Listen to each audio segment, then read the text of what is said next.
Welcome everybody to Forza Horizon 4, and today we're taking a look at the 1970 Ford GT70. Now this was a limited production sports car designed and made by Ford UK in 1970, and it was intended for use in the World Rally Championship. Sadly, it saw little success in rallying as it suffered numerous problems such as the frame not being stiff enough, the cockpit being cramped, and the V6 in the original cars having too high a centre of gravity.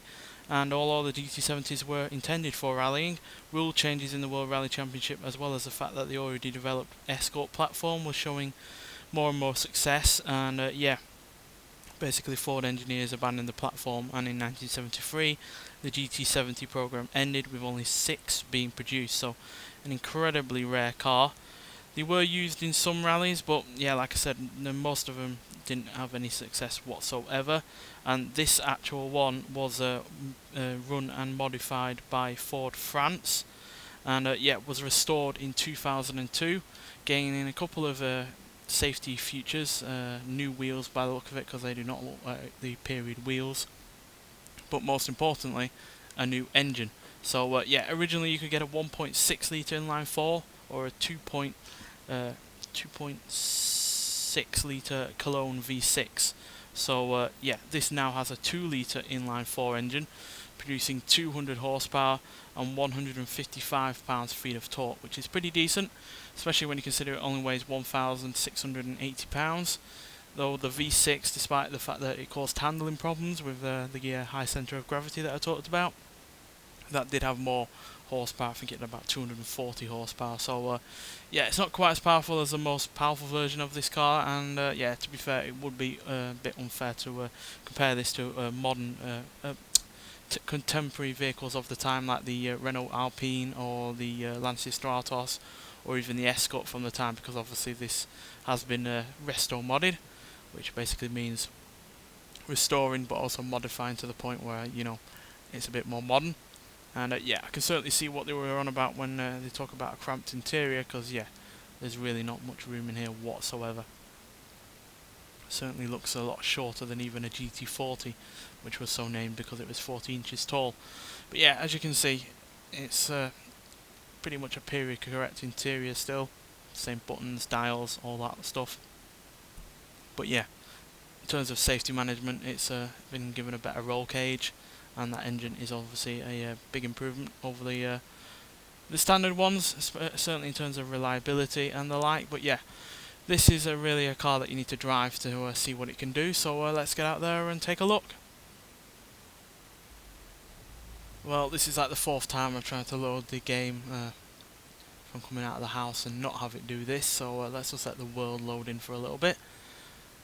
But yeah, firstly I'd like to say I really do like the look of this car.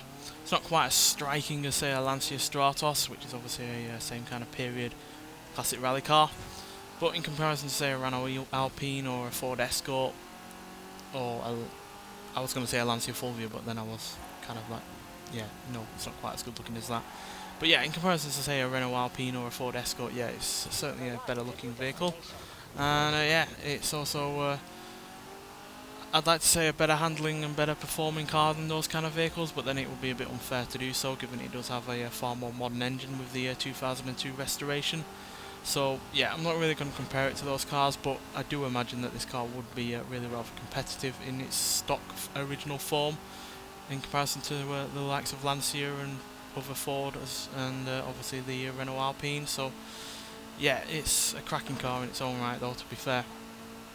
And if it did have about 200 horsepower originally, then it would be competitive with other contemporary cars at the time. But yeah, in its own right, it's really rather good. And I'll let you listen to the engine for a little bit.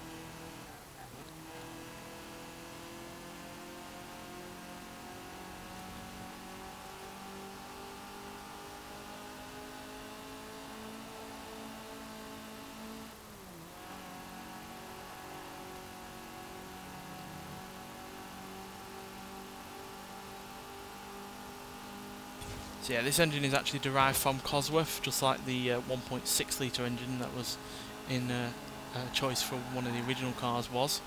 And it's a cracking engine, to be honest. I imagine it's from a Ford Focus ST or something like that from the same kind of period. But yeah, in its own right, in this car, 0 to 60 is dealt with in 6.541 seconds, 0 to 114.537 seconds, and it will go into a rather reasonable top speed of 143 miles an hour. Obviously, outright top speed really wouldn't have been important back in the rallying days, but that acceleration is really rather decent. And yeah, in terms of handling on road, it's cracking really.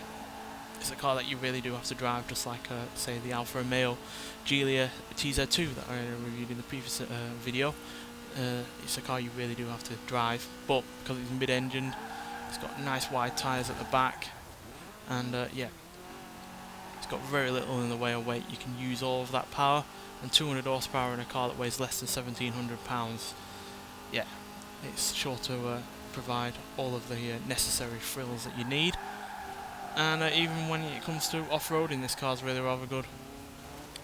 I know we've not got the most off-road elements around this part of the map, but yeah, you can certainly see the potential in it when you just drive it around even simple dirt tracks like that.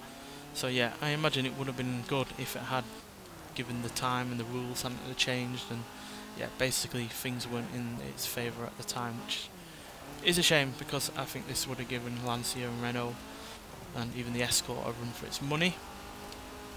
But things weren't meant to be, unfortunately, and it wouldn't be the first, wouldn't be the last time, should I say, that Ford would run into such an issue, because obviously the Ford RS 200, 500, I can't remember which one it is, but it's basically that all-wheel drive mid-engine monster for Group B rallying. That also would run into problems, and also ultimately get cancelled before, you know, they could even sell all of the cars that they had made for homologation. So yeah, unfortunately Ford did not really get into the rallying market until the Escort came out properly. Speaking of which, the Escort from I think the late 70s is actually coming to this game in the next week's season change, so I'm looking forward to reviewing that, because that has even more power, and yeah, does have rallying pedigree, which obviously cannot be said for this. But yeah, it's still a cracking car, and it's well worth getting. You only have to do a free race championship to get it, and yeah, you can experience what would have been. It's a massive, expensive what-if question, but yeah, this car had lots of potential, and yeah, it's a real shame that it never got put into production, because even as a road car, this would have been a really good entry for Ford to go up against other sports cars from the time. Because yeah, it's got lightweight, small body on its side, a decent amount of power, and yeah, really good sporty handling on the go as well. And if it had been successful at rallying, it would have also had that rally pedigree going for it as well. So yeah, big shame really, big shame. And yeah, unfortunately the only sports car that we'd ever get over here in the UK from Ford would be the Capri, which, as much as I like that car, in all honesty, is no way near as good as this, if I'm being honest. And even if I take into account that this has been resto modded, I imagine even with the original 1.6 or the V6 engine, it would have been better than a Capri even as well. So yeah, nonetheless, thanks for watching, and I'll see you in the next one. Bye.